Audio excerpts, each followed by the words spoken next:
A very warm good morning, dear students. My name is Dr. Jyoti Tiwari, working as an assistant professor at Army Institute of Education, Greater Noida. So first of all, I want to congratulate you all for opting this novel profession, which is teaching.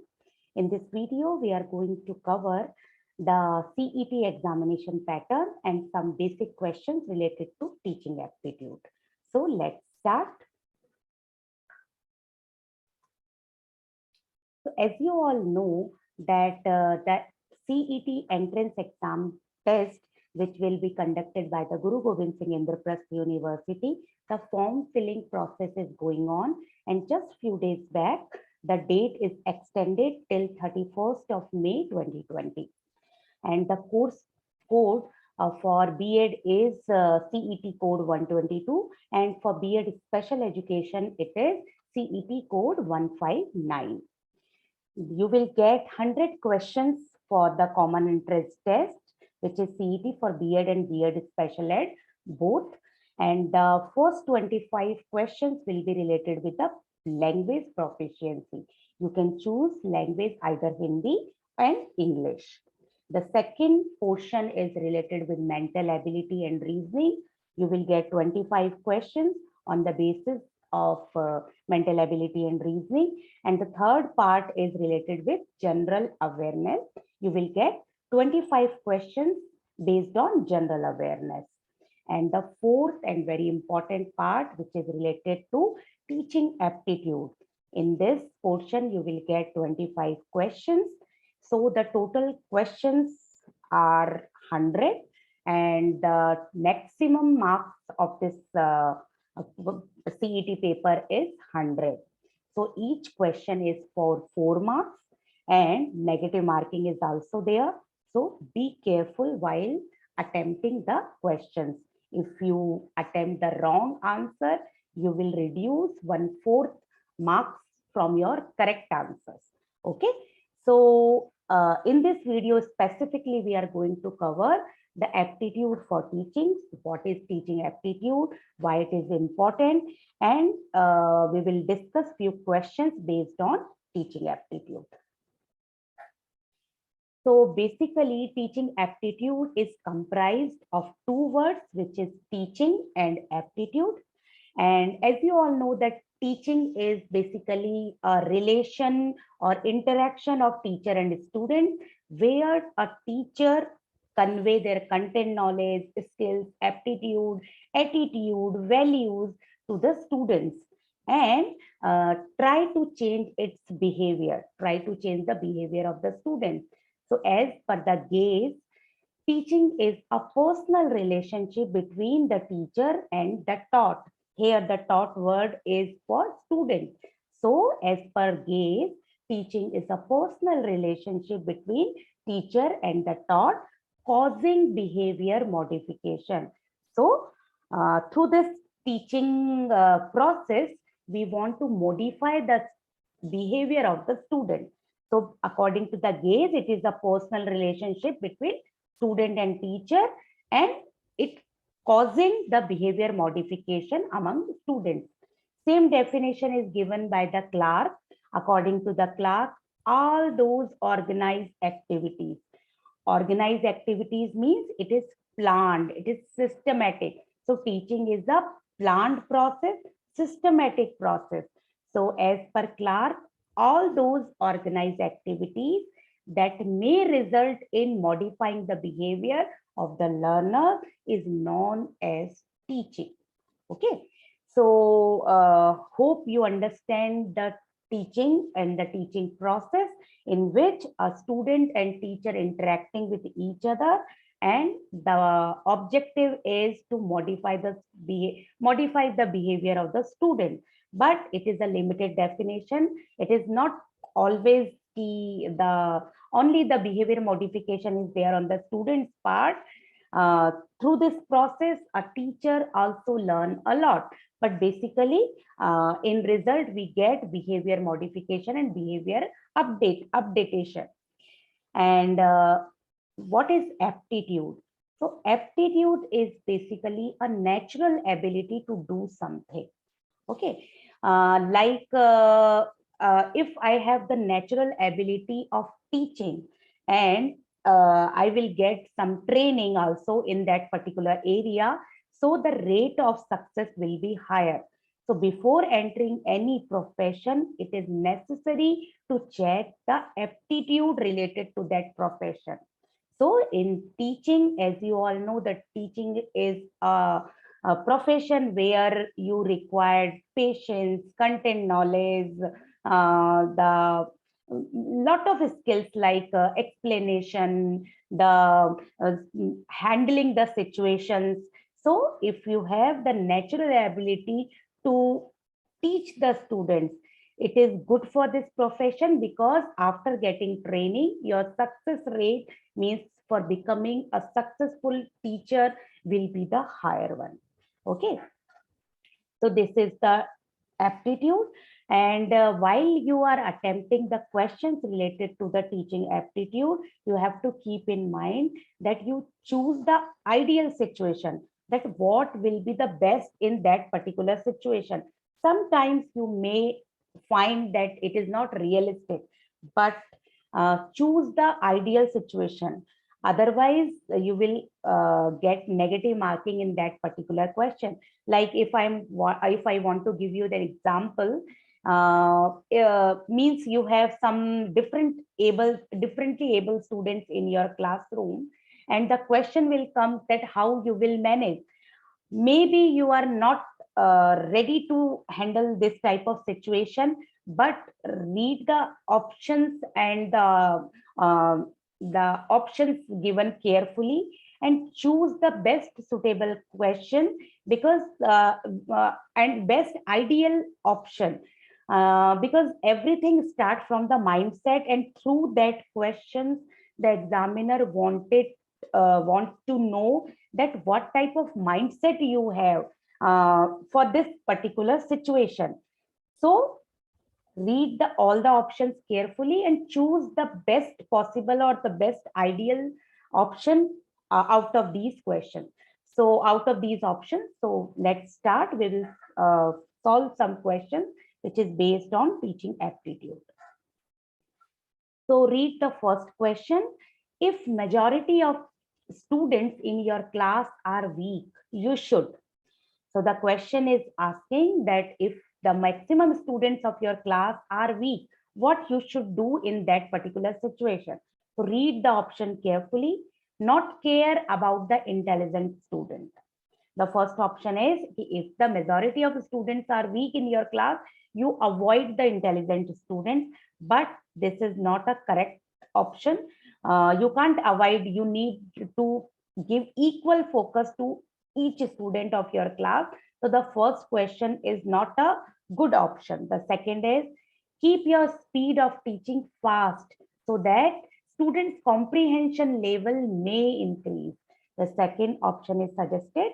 If we still if you are if you have the weak students in your class, maximum students are weak, but still you teach in a very fast manner.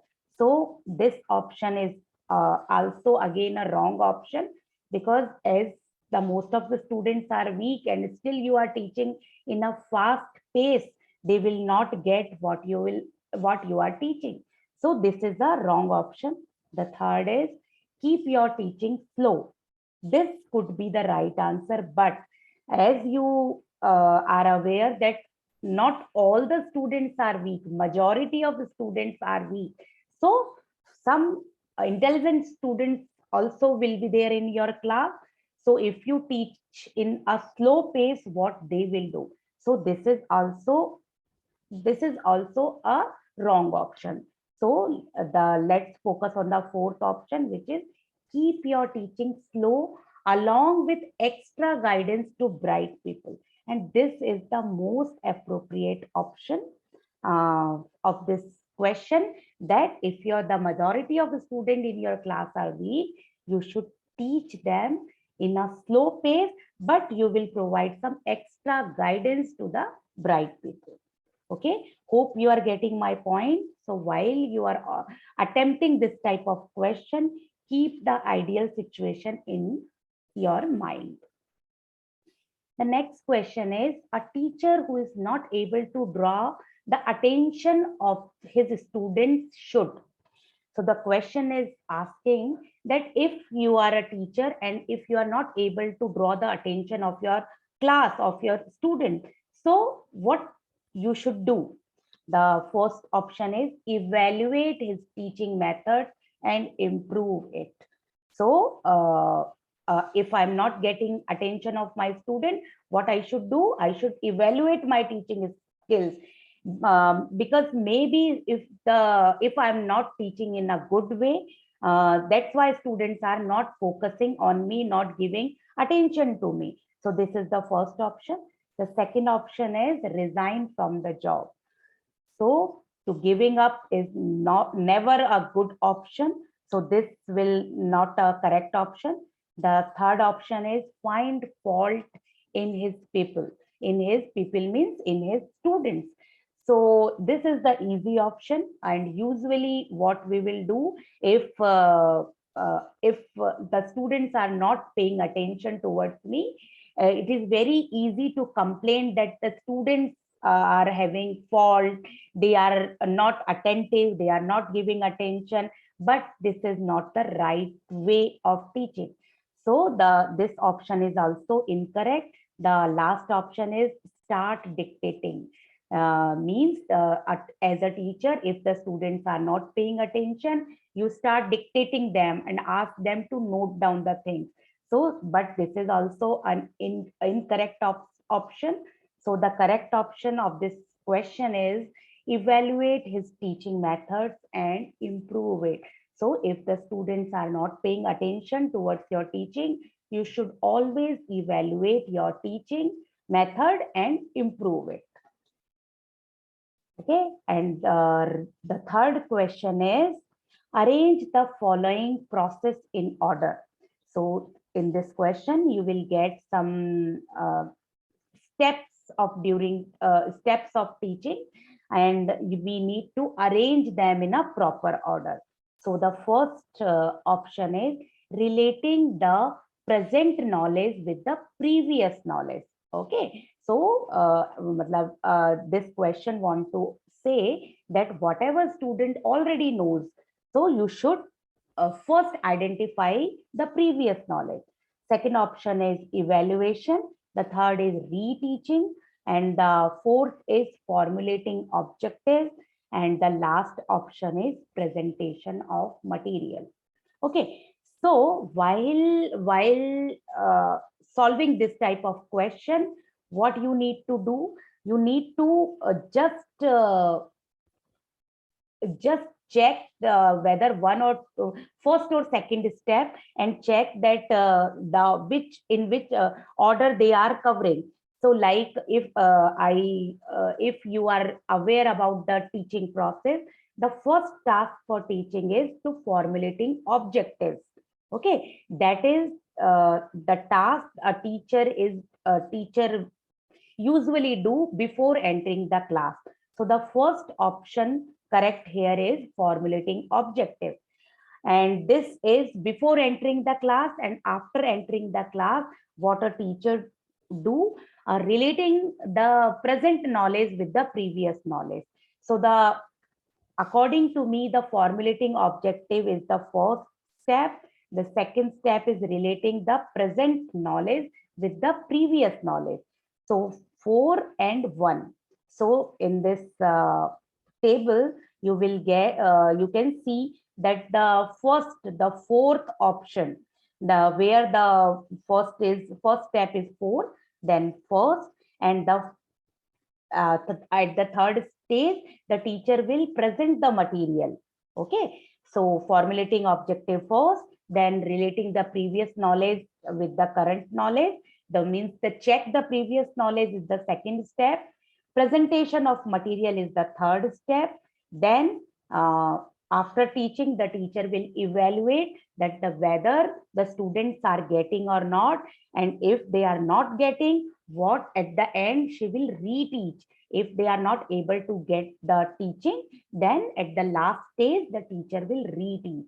So please note down all these steps of teaching, you will get questions with the steps of teaching. So this is a basically a technical question. You need to remember the correct order of teaching. The next question is, which of the following is the most important single factor in underlying the success of a teacher? So if I want to be a successful teacher, so what should I do? What is the single factor which is I need to focus? So the first option is scholarship, that I want some scholarships to be a successful teacher. The second is communicative ability. If I am having a good communication skills, then only I can become a successful teacher. The third is personality and its ability to relate to the class, to the people and to the people. And the third option is for a teacher, it is the personality, overall good personality, and the ability to relate to the class and the student is the most important single factor. And the last option is organizational ability.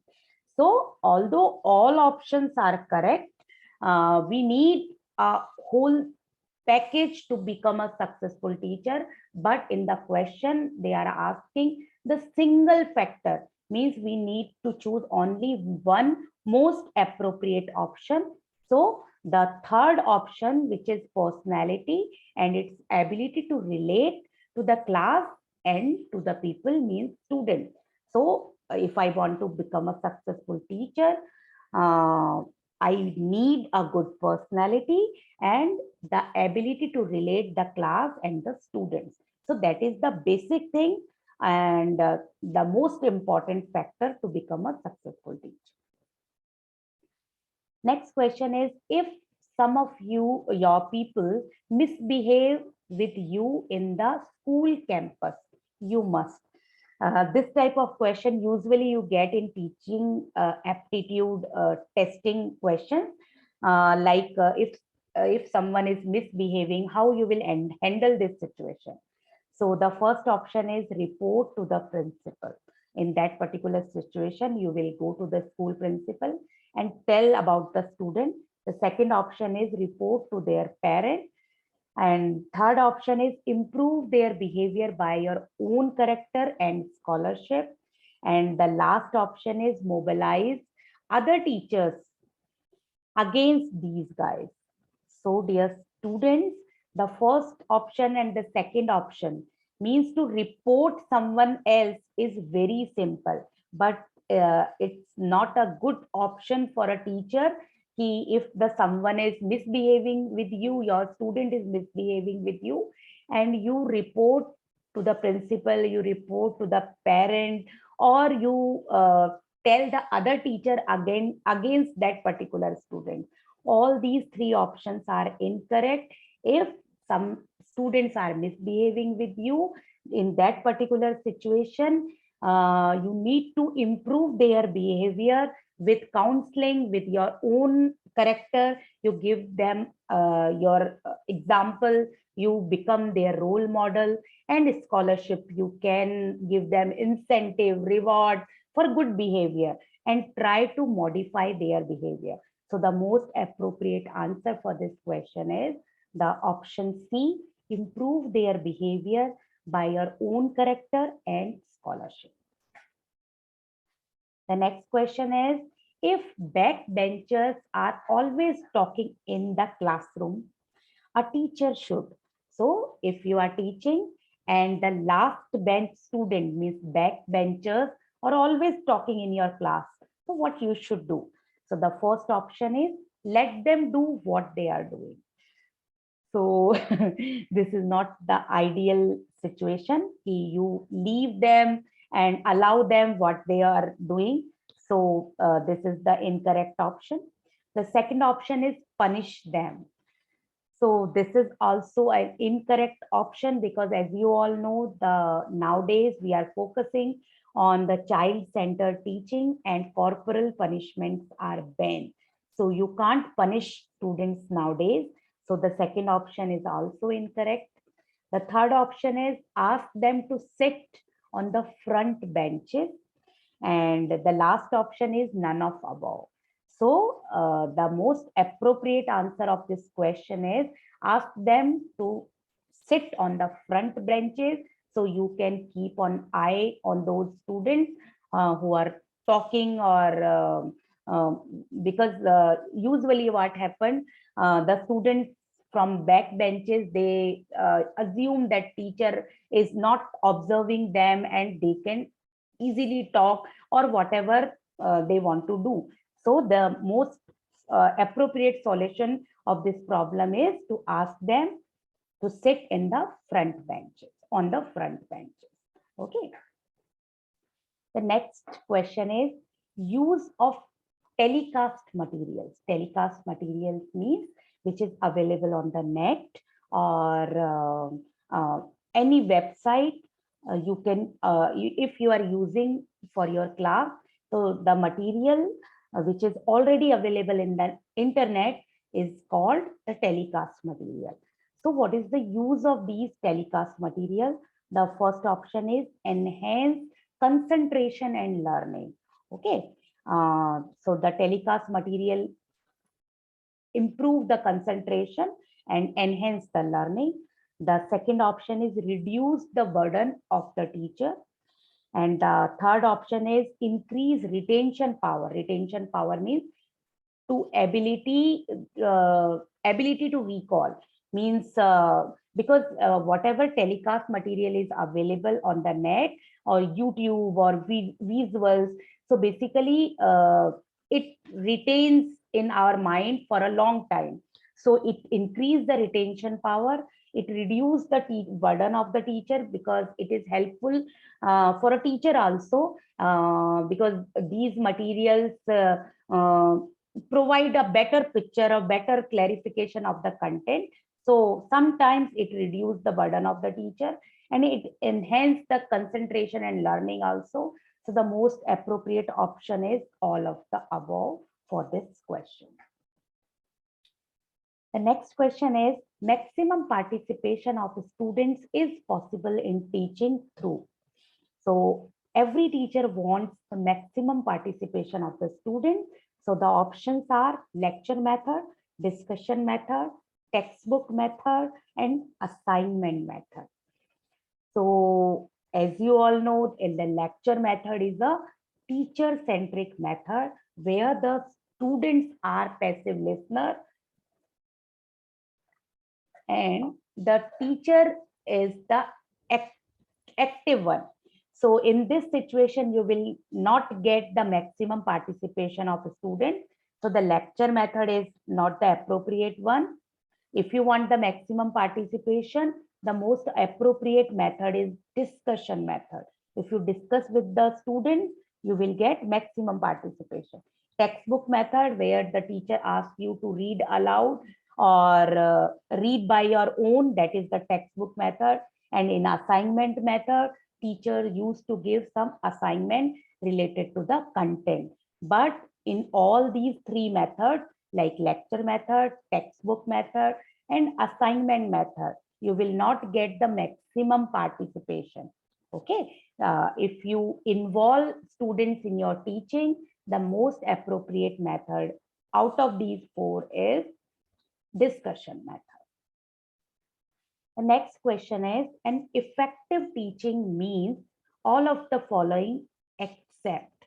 So if you get this type of question where the except word is included, then you need to be very careful, because here you be extra cautious, because here you need to choose the incorrect option. Okay. So an effective teaching means that a teacher teaches with enthusiasm. So this is the correct option, but we need to choose here the incorrect one. Okay. So this will not be the correct solution of this question. A teacher finds fault in his students. So this is not an ideal situation. A teacher should never fault in their students or in their people. Always need to try to find out in your own teaching. So this is the wrong option, and hence it is the correct option for this question, because the question is asking the effective teaching means all of the following except where we need to choose the incorrect option. So the second option is incorrect, and hence it is the right option of this question. Let's see the third and fourth options also. Teachers put emphasis more on teaching than on class control. This is also a good teaching where the teacher is emphasis more on teaching. If the students are talking, they are discussing. So this is also a good teaching where the students are participating. So the teacher's main focus is on teaching rather than controlling the class. So this is also effective teaching. And the last option is a teacher is interested in making the subject matter understood rather than on completing the course. So here the teacher is trying to make the student understand rather than finishing the course or completing the course. So all three options like first A, C and D all are good sign for effective teaching, but we need to choose the incorrect option. So the B option, a teacher find fault in his student, is incorrect one. Okay, so the second option B is correct for this question. Next question, if you get an opportunity to teach a visually challenged student along with normal student, this type of question usually you will get in teachers aptitude test, where they want to see that what is your views towards an inclusive education. So dear students, as you all are aware that nowadays inclusion is not a choice. RTE means right to education is given to each and every student, and education is a fundamental right of each children. You can't deny students to sit with regular students and learn on the basis of any disability. So while attempting question related to inclusive education, be very careful. Here they want to check your mindset towards inclusion. Okay, so the question is saying that if you get an opportunity to teach a visually challenged student along with normal student, what type of treatment would you like to give him in the class? So if you have a visually impaired student in your class with normal student, what you will do? So please pay attention towards the option. Not giving him extra attention because majority may suffer. So this will not be a correct option, because you need to give attention to that particular student also. So this is an incorrect option. Take care of him sympathetically in the class. So always keep in mind that you never sympathize with these type of students. Always keep empathy with them. So hope you are aware the difference between the sympathy and empathy. In sympathy, you sympathize with them. You feel bad for their situation. But in empathy, you put your leg in their shoes. Okay. So empathy is always a good option instead of sympathy. So you never sympathize with them. So this is also an incorrect option. The third option is you will think that blindness is his destiny and hence you cannot do anything. So this is the most incorrect option, because here the option is saying that as a teacher you will not do anything. So this is the incorrect option. You need to take accountability of all your students in your classroom. So this is also a wrong option. The fourth option is arrange a seat in the front row and try to teach at a pace convenient to him. So this is the most correct option, where you ask the visually impaired student in the front row so that he or she can hear you properly, and you teach in the convenient pace to him, his or her. So in that particular option, as a teacher, you are uh, trying at your level.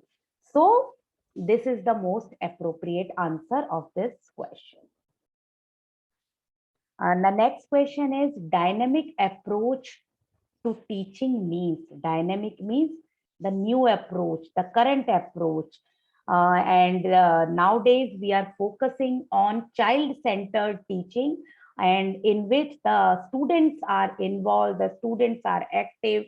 These options or these methods are the most appropriate method. So let's see the option. Teaching should be forceful and effective. So in dynamic approach, where the teaching is student centric, this option is not the appropriate one, where we are forcing students to learn. So this is the incorrect option. The second option is teachers should be energetic and dynamic. This is the correct one. As a teacher, we always should be energetic and dynamic. And the third option is the topics of teaching should not be static but dynamic. So here the option is saying that whatever you are teaching should not be static, but it is not possible all the time, because in history we deal with the past and the content is static. So this is also not very appropriate option. And the last option is that the student should be required to learn through activities. Okay, so as I told you, in dynamic approach and in current approach, we focus on a student centric method where the students are most active and they learn through activities. So the most appropriate option is D, although the B option is also correct, but here we need to choose the most appropriate or correct option. So the option D is most appropriate. The dynamic approach of teaching means the students should be required to learn through activities. Okay. The next question, by which of the following method the true evaluation of the student is possible? Means, as you all know that in teaching process, the evaluation is equally important, because through evaluation only we get to know that whether the students are getting or not. So the options are evaluation at the end of the course. That means you need to evaluate the student at the end of the course, means in the last segment of the session or course. The second option is evaluation twice a year, means you need to evaluate them twice a year, 2 times a year. And the third option is continuous evaluation, means you need to evaluate them continuously. And the fourth option is formative evaluation. So formative evaluation means you need to means formative means the class test or the semester middle semester evaluation, and the summative means the last or end term evaluation. So the most appropriate option, although the formative assessment is also a good option, where you evaluate students in between the course, but the most appropriate option is continuous evaluation, means you need to evaluate your student on daily basis, on regular basis, on continuous basis. So the most appropriate option is continuous evaluation. So these are the questions which we have covered till yet. So hope this video will helpful to you all. I convey my best wishes to all of you. Attempt the teaching aptitude questions carefully. Okay, God bless you all and best wishes for your exam.